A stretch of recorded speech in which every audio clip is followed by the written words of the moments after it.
Hello everyone. हम कर रहे थे हमारी एनवायरनमेंट में लास्ट चैप्टर में हमने यानी कि लास्ट लेक्चर में हमने किया था पर्यावरण के प्रकार की टाइप्स ऑफ एनवायरनमेंट क्या होती है। तो एनवायरनमेंट के दो आधारों पे हमने वर्गीकृत किया था, एक तो कंपोनेंट के आधार पर यानी कि घटकों के आधार पर, एक आपके स्वरूप के आधार पर। घटकों के आधार पर हम कंप्लीट कर चुके थे जिसमें आपका फिजिकल एनवायरनमेंट आ गया था, ठीक है, आपका बायोटिक एनवायरनमेंट था और हमारा अबायोटिक एनवायरनमेंट था और ह्यूमन मेड एनवायरनमेंट था। आज हम बात करते हैं स्वरूप के आधार पर यानी कि नेचर के आधार पर पर्यावरण के प्रकार कितने होते हैं। तो नेचर के हिसाब से ये वैसे आपके पर्यावरण के कंपोनेंट्स ही चल रहे हैं। नेक्स्ट कौन सा था? सामाजिक पर्यावरण यानी कि सोशल एनवायरनमेंट। सोशल एनवायरनमेंट क्या होता है, पहले इस चीज को समझो। जो मनुष्य के सामाजिक जीवन और व्यवहार से जुड़ा होता है वही क्या होता है? सोशल एनवायरनमेंट होता है। मानव समाज द्वारा निर्मित सांस्कृतिक और सामाजिक पहलू इसमें शामिल होते हैं, जैसे आपकी फैमिली होगी, आपका समाज हो गया, आस पड़ोस हो गया, आपकी परंपराएं होंगी, रीति रिवाज हो गए, शिक्षा होगी, राजनीति होगी, अर्थव्यवस्था होगी। फॉर एग्जाम्पल जैसे हमारी जॉइंट फैमिली होगी या सिंगल फैमिली होगी, पंचायत व्यवस्था होगी, ये सब क्या हैं? ये हमारे सोशल एनवायरनमेंट के एग्जाम्पल हैं। जैसे आपसे ना ये पूछ सकता है कि भाई स्वरूप के आधार पर पर्यावरण प्रकृति मानव निर्मित सामाजिक होता है भाई, ठीक है। तो अब बात आ जाए सामाजिक पर्यावरण के अंदर क्या क्या शामिल होता है। हमारी फैमिली, हमारा समाज, रीति रिवाज, परंपराएं, हमारे कानून, लॉ, आपकी एजुकेशन, शिक्षा आ जाएगी, धार्मिक और सांस्कृतिक मूल्य हो गए। यही तो होता है सोशल एनवायरनमेंट। और क्या होता है? यह मानव के व्यवहार को नियंत्रित करता है, सोशल एनवायरनमेंट। सेकंड कौन सा आ गया आपका? सांस्कृतिक यानी कि जो आपका कल्चरल एनवायरनमेंट है। कल्चरल एनवायरनमेंट क्या होता है? जो ह्यूमन बॉडी है, हम लोग हैं, हमारी डेली रूटीन क्या है, हमारी जीवन शैली क्या है, या हमारी कल्चरल एक्टिविटीज़ क्या है, सांस्कृतिक गतिविधियाँ क्या है, वो क्या होता है आपका सांस्कृतिक पर्यावरण। जैसे आपकी लैंग्वेज क्या है, हम क्या म्यूज़िक पसंद करते हैं, हम क्या चीज़ कपड़े पहनते हैं, क्या खाते हैं, क्या पसंद करते हैं, सिर्फ वही होता है जो आपका सांस्कृतिक पर्यावरण दूसरे से अलग करता है। जैसे कहीं कोई ट्राइब रह रही है, जैसे हम हरियाणा में रह रहे हैं, हमारे भी तो अलग अलग क्षेत्र बटे हुए हैं। जैसे बागड़ एरिया हो गया, बांगर एरिया हो गया, देसवाड़ी एरिया हो गया, ये सारे एरिया बटे हुए हैं। तो यही कल्चरल होता है, ये होता है कल्चरल आपका एनवायरनमेंट यानी कि मानव की जीवन शैली और सांस्कृतिक गतिविधियां जिसमें शामिल हो जाए। फॉर एग्जांपल आपकी भाषा क्या है, आपकी कला क्या है, आपका साहित्य क्या है, लोकगीत क्या है, संगीत क्या है, भोजन और वस्त्र। इस एक क्षेत्र का सांस्कृतिक पर्यावरण दूसरे से हमेशा अलग मिलेगा। अब आप साउथ अफ्रीका चले जाओ, क्या हमारा वहाँ तो बहुत अलग अलग ट्राइब्स हैं। नाइजीरिया चले जाओ आप, अमेरिका चले जाओ, वहाँ का कल्चर अलग है। ऑस्ट्रेलिया चले जाओ, वहाँ का कल्चर अलग है। यूरोपियन कंट्रीज़ का कल्चर अलग है, चाइना का अलग है। इवन हमारा भारत भी क्या है, मल्टी कल्चरल हमारा नेशन है, मल्टी कल्चरल हमारी कंट्री है। कहीं पे भी चले जाओ, हर किसी का कल्चर अलग होता है, ठीक है। तो हर क्षेत्र का सांस्कृतिक पर्यावरण भी अलग होता है। ये होता है आपका सांस्कृतिक पर्यावरण। अब बात आ जाए नेक्स्ट की कि इकोनॉमिक एनवायरनमेंट क्या है, आर्थिक पर्यावरण क्या होता है। आर्थिक पर्यावरण क्या होता है? जो भी आपके आर्थिक परिस्थिति है, गतिविधि है, हमारी संस्थाओं के समूह हैं जो हमें उत्पादन, वितरण, उपभोग और रोजगार को प्रभावित करते हैं। हमारे कि हमारे कंज्यूमर कौन है, हमारे प्रोड्यूसर कौन है, या हम मार्केटिंग कैसे करते हैं, हमें रोजगार मिल रहा है या नहीं है, गरीबी अमीरी, ये सब किस में आ जाता है? हमारे आर्थिक एनवायरनमेंट में आ जाता है। आर्थिक पर्यावरण क्या है? वो वातावरण है जिसमें किसी देश या क्षेत्र की आर्थिक गतिविधियां संचालित होती है। वो क्या होता है आपका आर्थिक पर्यावरण? क्या होता है? जहां पर किसी भी देश या क्षेत्र की आर्थिक गतिविधियां संचालित होती हैं, वो आपका आर्थिक एनवायरनमेंट हो गया। यह किसी क्षेत्र की आर्थिक स्थिति और संसाधनों से जुड़ा होता है। इसमें शामिल हैं जैसे आपके क्या, आपकी कृषि आ गई। अभी देखो, जैसे इसके अगर हम घटकों की बात करें आर्थिक पर्यावरण में, तो हम इसमें बात करते हैं प्रोड्यूसर की, जिसको हम उत्पादक बोलते हैं। उत्पादन यानी कि जो आपके प्रोडक्शन, क्या प्रोडक्शन हो रहा है, जैसे कृषि हो गया, उद्योग होगा, सेवाओं का उत्पादन हो गया। जैसे हरियाणा फॉर एग्जांपल ले लो, हरियाणा में क्या है, गेहूं और धान की खेती ज़्यादा होती है, फैक्ट्रियों में वस्तुओं का निर्माण होता है। फिर बात करें इसमें हम वित्तीय प्रणाली। वित्तीय प्रणाली क्या है? उत्पादों को लोगों तक पहुंचाना, वितरण करना, ठीक है। जैसे आपकी मंडी प्रणाली होगी या परिवहन और भंडारण होगी। उपभोग, उपभोग क्या होता है? कंजप्शन, यानी कि लोगों द्वारा वस्तुओं और सेवाओं का उपयोग। हम कंजप्ट करते हैं। क्या कंज्यूम करते हैं? हम भोजन को कंज्यूम करते हैं कि भाई हमारे जो उत्पादक, हमारे किसान हैं, वो खेतों में क्या कर रहे हैं? गेहूं लगा रहे हैं, धान लगा रहे हैं, सब्जियां लगा रहे हैं, फ्रूट्स लगा रहे हैं, सब चीज़ लगा रहे हैं। लेकिन उनको हम क्या कर रहे हैं? हम ले रहे हैं उनसे, हम खाना बनाने के लिए ले रहे हैं, हम कपड़े ले रहे हैं, हम बिजली का उपयोग कर रहे हैं। तो हम क्या हो गए? कंजप्शंस हो गए, यानी कि हम उपभोग हो गए। आपके अगर रोजगार की बात आ जाए तो लोगों की आजीविका के साधन मिलना, जैसे कृषि हो गए, आप किसान हो गए, किसान मजदूर हो गए, उद्योगों में कामगार हो गए, सेवा क्षेत्र की नौकरियां होगी, ये किस में हो गए? आपके एम्प्लॉयमेंट में हो गए। या आपकी जितनी भी आर्थिक संस्थाएं हैं, just for example your bank, आपकी बीमा कंपनियां, आपके गवर्नमेंट सेक्टर्स, आपकी गवर्नमेंट, ये सब क्या है? ये अर्थव्यवस्था को संचालित करती हैं। ये संस्थाएं जो हमारी गवर्नमेंट संस्थाएं होती हैं, नीति और योजनाएं बनाती हैं। अलग अलग सरकार योजना बनाती है, जैसे आपका बजट पेश होता है, आपकी टैक्स लगाते हैं, कर नीति आ गई, आपकी सब्सिडी आ गई, या रोजगार की योजनाएं लेके आती हैं। तो आर्थिक पर्यावरण का हमारे जीवन में क्या महत्व है? आर्थिक विकास को बढ़ावा देना, रोजगार के अवसर मिलना, जीवन स्तर में हमारे सुधार होता है। अगर हमें रोजगार मिलेगा तो ऑब्वियस बात है, जो हमारा लिविंग स्टाइल है वो थोड़ा अच्छे स्तर पे आ जाता है, गरीबी में कमी आती है, संसाधनों का सही उपयोग होता है। अगर हम इजी लैंग्वेज में बात करें तो ये सोचो कि अगर किसानों को अच्छी फसल, सही कीमत, बैंक से ढंग का लोन मिल जाए और आपकी मार्केट फैसिलिटी उनको मिल जाए, तो उनका जीवन कैसा हो जाएगा? आर्थिक रूप से अनुकूल हो जाएगा। इसी को हम क्या बोलते हैं? आर्थिक पर्यावरण बोलते हैं। ठीक है, जैसे आर्थिक गतिविधियों तथा संस्थाओं से बना वातावरण ही तो आपका क्या है? आपका आर्थिक पर्यावरण यही तो है। देखो, जैसे इसमें क्या कहा है कि किसी देश का विकास उसके आर्थिक पर्यावरण पर निर्भर करता है। जैसे अब हमारी करेंसी है, दिन भर दिन डाउन जा रही है, इससे ज़्यादा शर्म की क्या बात होगी? अफगान की भी करेंसी कितनी हो चुकी है? 1.33 रुपीज़। देखो, हमसे ये 33 पैसे आगे निकल चुके हैं। इससे ज़्यादा और हमारा क्या लेवल गिरेगा भाई? हैं? क्या है ये? हमारी आर्थिक गतिविधियां या आर्थिक एनवायरनमेंट, इसी को बोलते हैं। अगर हम एग्जाम के पॉइंट ऑफ व्यू से देखें तो और क्या घटकों में आ जाता है? और क्या आ जाता है? जैसे आपका स्थलीय पर्यावरण। ठीक है, स्थलीय पर्यावरण क्या होता है? स्थलीय पर्यावरण क्या होता है? जो हमारी अर्थ है उसकी जमीन पर पाया जाने वाला पर्यावरण स्थलीय पर्यावरण होता है। यानी कि जिस पे हम रहते हैं, जिस भूमि पे हम रहते हैं, उसी का पर्यावरण क्या होता है भैया? आपका इजी लैंग्वेज में स्थलीय पर्यावरण होता है। इसमें जमीन से जुड़े जितने भी आपके प्राकृतिक क्षेत्र हैं, जीव जंतु है, वनस्पतियां हैं, वो सब किस में आती हैं? हमारे स्थलीय पर्यावरण में ही आती हैं। तो सिंपल लैंग्वेज में देखो क्या होता है पर्यावरण? पर्यावरण क्या होता है? पृथ्वी की स्थल सतह पर पाया जाने वाला पर्यावरण स्थलीय पर्यावरण कहलाता है। जिसमें आपका क्या आ जाता है? फॉरेस्ट्स आ जाते हैं। ठीक है, फॉरेस्ट वन पर्यावरण, भाई घने पेड़ पौधों वाला क्षेत्र हो जाता है। जैसे आपके एग्जाम्पल वन में आपके क्या आ जाते हैं भाई? जो उनसे साल और सागौन के जंगल आगे, जैसे साल और सागौन के जंगल लगा लो।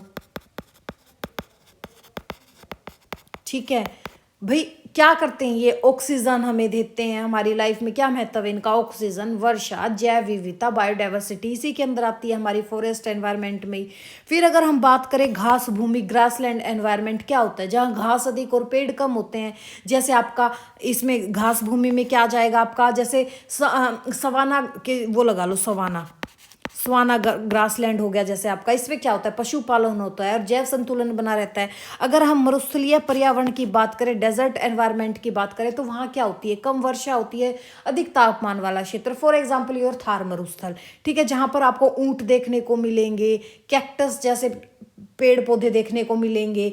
ठीक है, ये मिलेंगे। अगर हम बात करें जैसे टुंड्रा प्रदेश हो गया, या आपके जो पर्वतीय पर्यावरण हो गया, माउंटेन एनवायरनमेंट हो गया, जहाँ ऊंची ऊंची पहाड़ी क्षेत्र देखने को मिलते हैं। फॉर एग्जांपल आपका हिमालय हो गया, नदियों का स्रोत मिलता है, जलवायु का संतुलन बना रहता है। अगर हम स्थलीय पर्यावरण के घटकों की बात करें तो आपकी क्या आ जाएगी भाई? भूमि आ गई, मिट्टी, पेड़ पौधे आ गए, पशु आ गए, मनुष्य आ गए, जलवायु और आपका तापमान हो गया।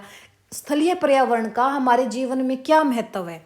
अगर महत्व की बात करें हम तो क्या महत्व है? सबसे पहला तो भाई मानव जीवन और कृषि का आधार है, वन्य जीवों का प्राकृतिक आवास है स्थलीय पर्यावरण, जलवायु संतुलन करता है, प्राकृतिक संसाधनों का स्रोत है।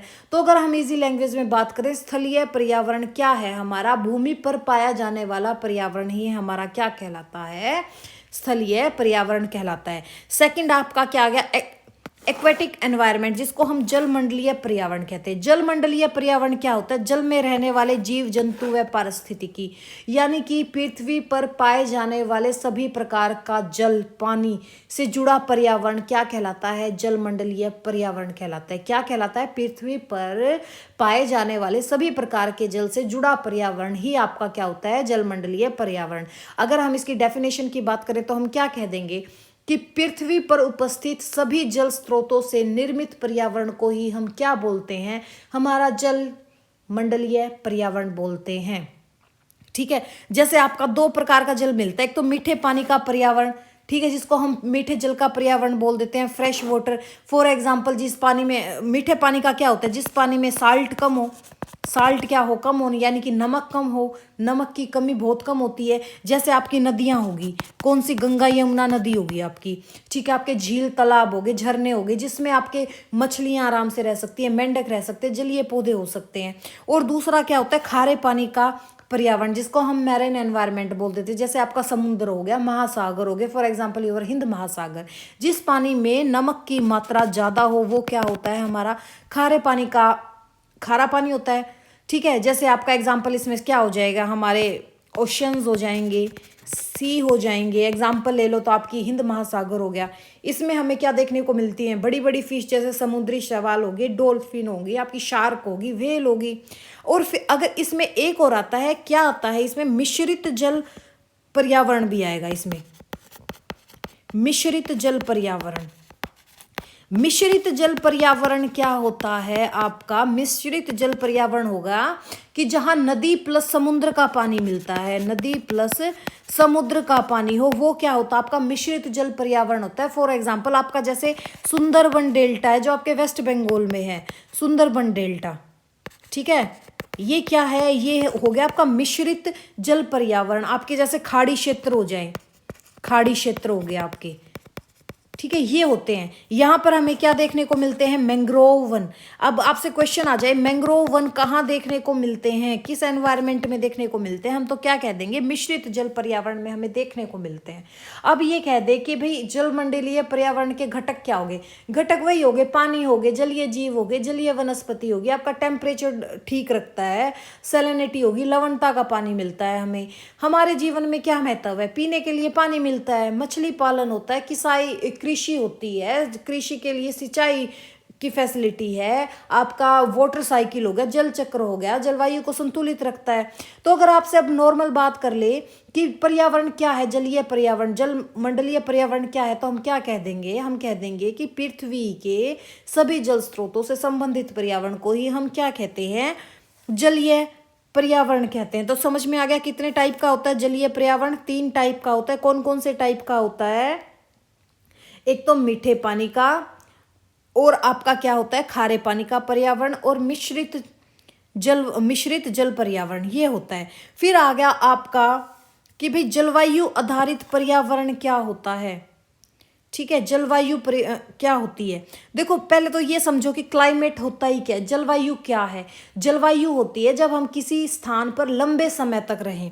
जलवायु क्या होती है, जब हम किसी स्थान पर लंबे समय तक रहें, यानी कि मोर देन 30 ईयर्स तक या उससे भी ज़्यादा टाइम तक रहें, तो वहाँ के जो मौसम की औसत स्थिति को हम जलवायु कहते हैं। अब हम कहते हैं कि सर्दी का मौसम आ गया, गर्मी का मौसम आ गया, वर्षा ऋतु आ गई, ठीक है, ये मौसम आ गए, पतझड़ आ गया, ये आ गई, तो ये क्या है, शॉर्ट टर्म के लिए ये मौसम है। और जलवायु क्या होती है, जब एक मौसम 30 साल या 30 साल से ज़्यादा लंबे समय तक रहे, उसको हम जलवायु बोल देते हैं। यानी कि किसी क्षेत्र में लंबे समय तक पाए जाने वाले तापमान, वर्षा, आर्द्रता और पवन की औसत दशा क्या कहलाती है, जलवायु कहलाती है।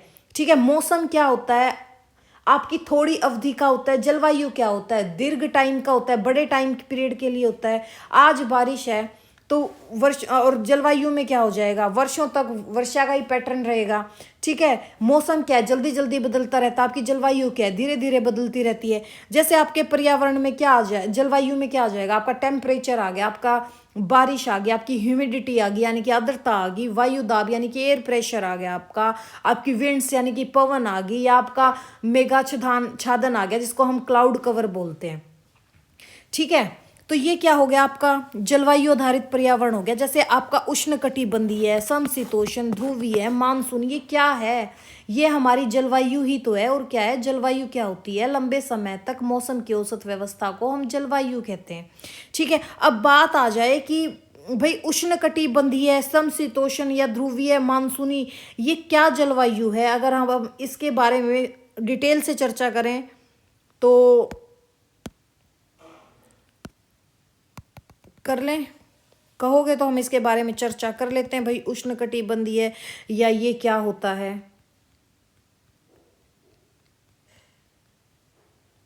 ठीक है, उष्णकटिबंधीय जलवायु क्या होती है या समशीतोष्ण जलवायु क्या होती है। उष्णकटिबंधीय क्या हो गया आपका, देखो जो ट्रॉपिकल एरिया होता है, ट्रॉपिकल एरिया को हम क्या बोलते हैं, उष्णकटिबंधीय बोलते हैं। ट्रॉपिकल एरिया, ट्रॉपिकल जोन क्या है, ये देखो ये हमारी अर्थ है, मैं आपको समझा देती हूँ। ये हमारी अर्थ है, ये आपकी भूमध्य रेखा होगी जिसको हम विषुवत रेखा बोलते हैं, जो 0 डिग्री पे है। हमारे भारत को 2 भागों में डिवाइड कौन सी करती है, कर्क रेखा करती है, जो 23.5 डिग्री पे आती है। इसके बारे में थोड़ा डिटेल से ही समझ लो कि उष्णकटिबंधीय है और ये होते क्या हैं, तो वो आपको अच्छे से समझ आ जाएगा। अब हम बात करते हैं ट्रॉपिकल जोन की। किसकी बात करते हैं, ट्रॉपिकल जोन की बात करते हैं। पेन थोड़ा सा इसका वो साइज चेंज कर लो। ट्रॉपिकल जोन, ट्रॉपिकल जोन जिसको हम क्या बोलते हैं, उष्णकटिबंधीय।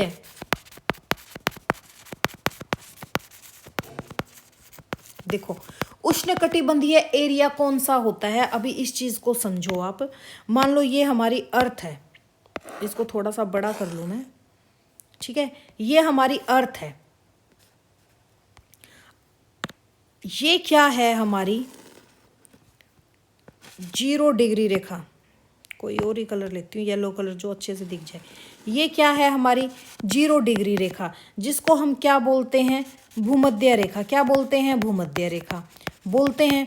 अगर अब हम बात करें कि हमारे उत्तरी गोलार्ध में क्या है, 23.5 डिग्री पे, 23.5 डिग्री पे क्या है, कर्क रेखा है। कौन सी रेखा है, कर्क रेखा है, जो भारत को 2 भाग में डिवाइड करती है। अगर हम दक्षिण की साइड चलें, दक्षिणी गोलार्ध में, तो यहाँ पर क्या है 23.5 डिग्री पे, यहाँ पर क्या आ जाएगा 23.5 डिग्री पे आपकी मकर रेखा।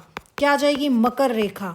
तो जो आपका ये वाला एरिया है, ये येलो वाला एरिया, येलो वाला एरिया, ये वाला एरिया, ये एरिया कर्क रेखा से मकर रेखा के बीच का जितना एरिया होता है, ये हमारा कैसा एरिया होता है, इसी को हम बोलते हैं क्या, उपोष्ण कटिबंधीय एरिया। इसी को हम बोलते हैं ट्रॉपिकल जोन। इसको क्या बोलते हैं हम, ट्रॉपिकल जोन बोलते हैं। ठीक है, कर्क और मकर रेखा के बीच की स्थिति पृथ्वी का भाग ही क्या कहलाता है, हमारा उष्णकटिबंधीय कहलाता है। अगर हम इस एरिया की बात करें कि इस एरिया में आपका क्या देखने को मिलता है, यहाँ पे तापमान कैसा होता है, आपका तापमान हाई होता है, तापमान ज़्यादा होता है। इसका मतलब क्या होता है, तापमान ज़्यादा होता है। वर्ष भर क्या होती है, गर्मी, ज़्यादा गर्मी पड़ती है। ठीक है, सूर्य की किरणें, क्यों, क्योंकि विषुवत, हमारी जो विषुवत रेखा होगी, जो हमारी सेंटर लाइन होगी, जो हमारी 0 डिग्री है, ये बिल्कुल इसके आसपास का एरिया हो गया। वैसे तो आसपास नहीं कह सकते आप, पर है भाई इसी के आसपास का एरिया हो गया। तो यहाँ पे क्या होता है, सूर्य की किरणें सीधी पड़ती है, और जो आपका ये वाला एरिया है ना, ये दोनों तरफ के बिल्कुल 0 डिग्री के पास पास वाला एरिया, यहाँ पे तो आपके वर्षा ज़्यादा देखने को मिलती है, वर्षा बहुत होती है।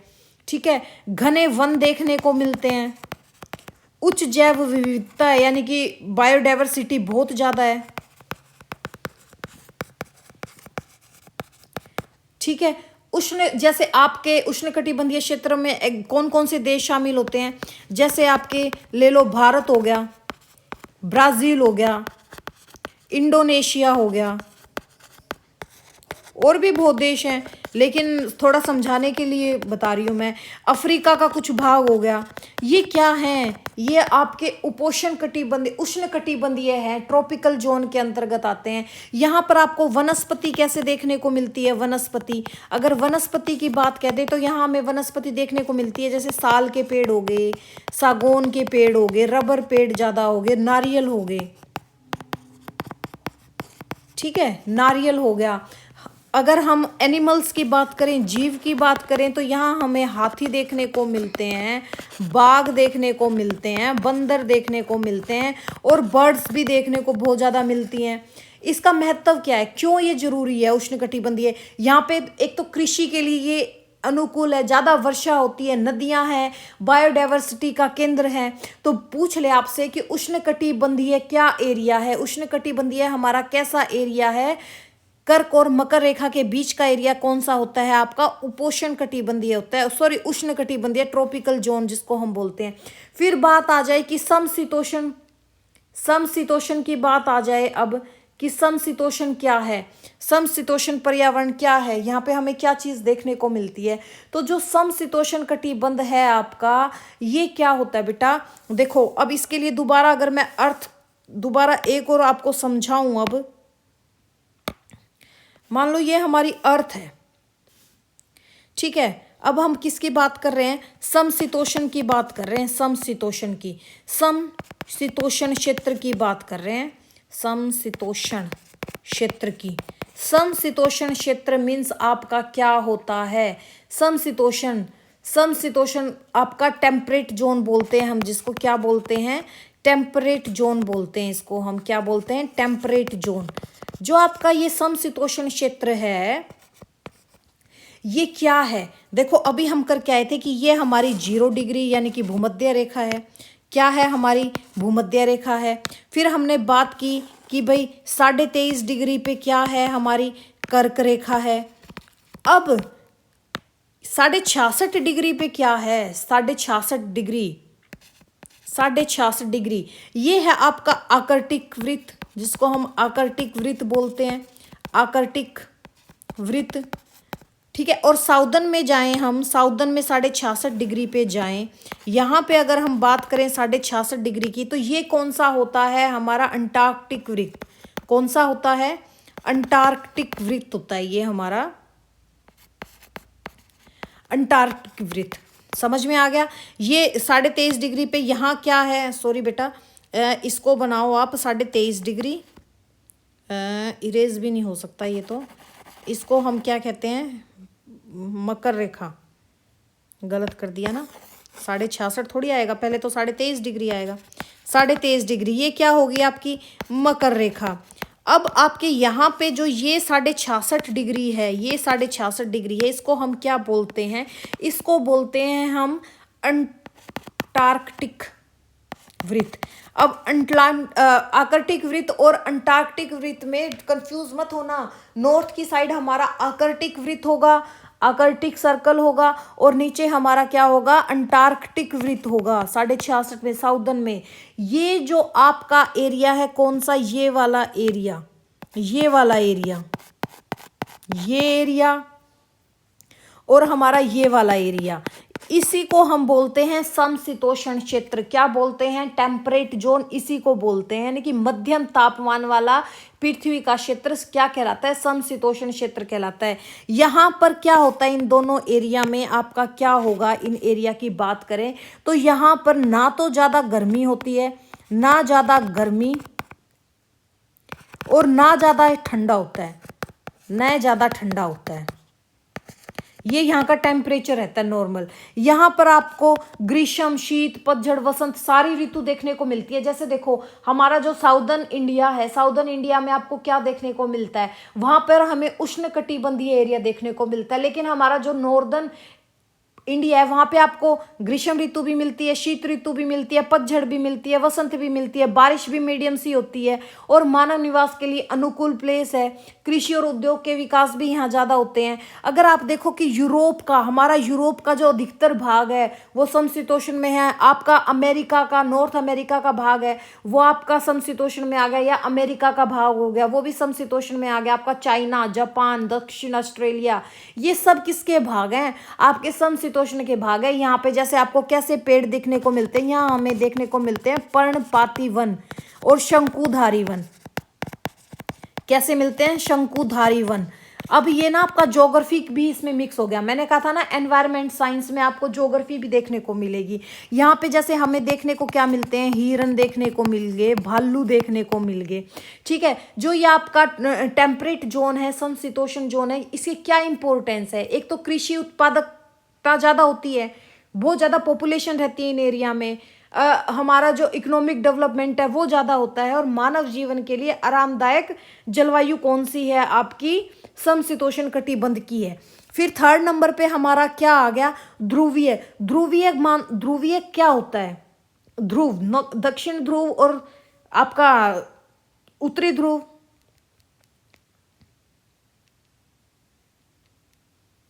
ठीक है, अगर हम ध्रुव की बात करें तो ध्रुव सबको पता है हमारा, ये क्या है? पोलर। ये हमारा क्या है? North Pole. ये हमारा क्या है? साउथ पोल, 90 डिग्री पे, जो किस पे होता है? 90 डिग्री नॉर्थ और 90 डिग्री साउथ। ठीक है, जो पोलर होते हैं हमारे, ठीक है। ध्रुवीय कटिबंध किसको बोलते हैं हम? पृथ्वी का वो भाग जो हमारा ये वाला पोर्शन, अब कलर चेंज कर लेते हैं तो समझ आ जाएगा। जो हमारा ये वाला पोर्शन आ गया, ये पोर्शन आ गया, इसको हम क्या बोल देते हैं? इसको हम बोल देते हैं ध्रुवीय क्षेत्र। क्या बोल देते हैं इनको हम? ध्रुवीय क्षेत्र। ध्रुवीय क्षेत्र क्या बोल देते हैं इनको? ध्रुवीय क्षेत्र बोलते हैं। यहाँ पर क्या होती है? ठंड बहुत ज़्यादा होती है। ध्रुवीय क्षेत्र में क्या होती है? ठंड ज़्यादा होती है। यहाँ पे ले लेते हैं, ये क्या हो गया आपका? ध्रुवीय क्षेत्र हो गया। अच्छे से लिखते हैं ताकि समझ आ जाए, जिसको हम पोलर एरिया बोल देते हैं या पोलर जोन बोल देते हैं। ध्रुवीय क्षेत्र। ध्रुवीय क्षेत्र। ध्रुवीय क्षेत्र में आपकी जलवायु कैसी होती है? यहाँ पर हमारी जलवायु अत्यधिक ठंडी होती है। कैसी होती है? अत्यधिक ठंडी होती है। बर्फ की चादर होती है।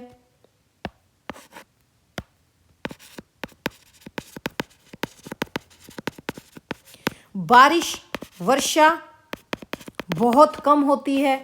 6 महीने का दिन और 6 महीने की रात होती है। 6 month night and 6 month day. मानव यहाँ पे बहुत कम लोग रहते हैं, ठीक है। जैसे आपका अंटार्कटिका हो गया, आपका ग्रीनलैंड एरिया हो गया, आपका नॉर्थ कनाडा हो गया, साइबेरिया, ये क्या है? ये सारी पोलर जोन की कंट्रीज हैं। यहाँ पे आपको कैसे जीव देखने को मिलते हैं? वनस्पति कैसी होती है यहाँ पे? यहाँ पे टुंड्रा वनस्पति होती है। कैसी वनस्पति होती है? टुंड्रा। जैसे आपकी काई होगी, लाइकेन होगी, ठीक है। यहाँ पे ये वनस्पति देखने को मिलती है। जानवरों में हमें क्या देखने को मिलते हैं? आपके ध्रुवीय भालू हो गए, आपकी सील होगी, ये हमें जानवर यहाँ देखने को मिलते हैं। इसका भी महत्व क्या है? आपका जो एनवायरनमेंट है, आपकी जो जलवायु, उसको संतुलित करता है। ग्लेशियर नदियों के स्रोत होते हैं, और यहाँ पे हमारे वैज्ञानिक अनुसंधान होते हैं। जैसे भारत के पहले 3 थे, अब 2 हैं। आप मुझे नाम लिख के बताओगे कौन से वो 2 वैज्ञानिक अनुसंधान है भारत के? पोलर एरिया क्या होता है? अत्यधिक ठंड वाले पृथ्वी के क्षेत्र को ध्रुवीय कटिबंध कहते हैं, यानी कि ध्रुवीय क्षेत्र कहते हैं। इतना आपको आई गेस अच्छे से समझ में आ गया होगा। मैंने आपको बिल्कुल बहुत अच्छे से समझा दिया। आपकी अब मानसूनी जलवायु की बात कह दे। मानसूनी जलवायु। मानसूनी जलवायु क्या होती है? मानसूनी जलवायु, मानसून क्लाइमेट क्या होता है आपका? ठीक है, वो जलवायु जिसमें हवा की दिशा ऋतुओं के अनुसार बदलती है। जैसे वर्षा मानसूनी पवनों से होती है, उसे हम क्या कह देते हैं? मानसूनी जलवायु कह देते हैं। सिंपल लैंग्वेज में अगर हम बात करें, एक सेकंड भाई, मैं चाय पी रही हूं।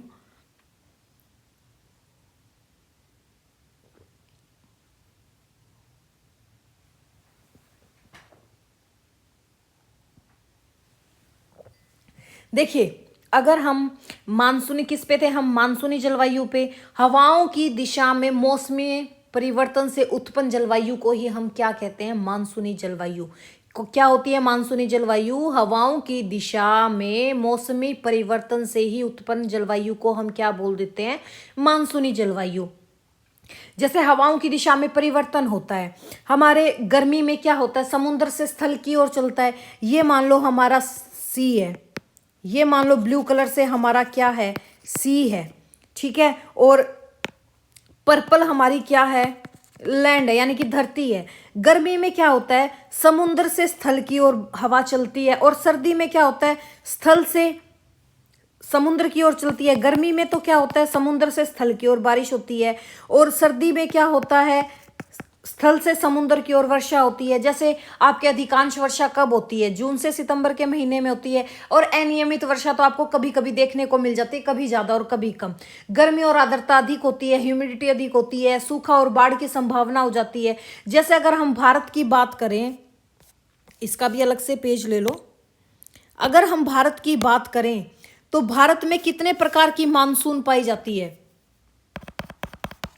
भारत में मानसून लिख लो, भारत में मानसून, ठीक है, ज्योग्राफी का पोर्शन हो जाएगा। कौन कौन सी मानसून देखने को मिलती है, पहले तो हम करते हैं, 2 तरह की मानसून देखने को मिलती है। कितने तरह की मानसून देखने को मिलती है, 2। पहली तो आपकी कौन सी होती है, south west monsoon, south west monsoon, जिसको हम क्या बोलते हैं, दक्षिण पश्चिमी मानसून, दक्षिण पश्चिम मानसून।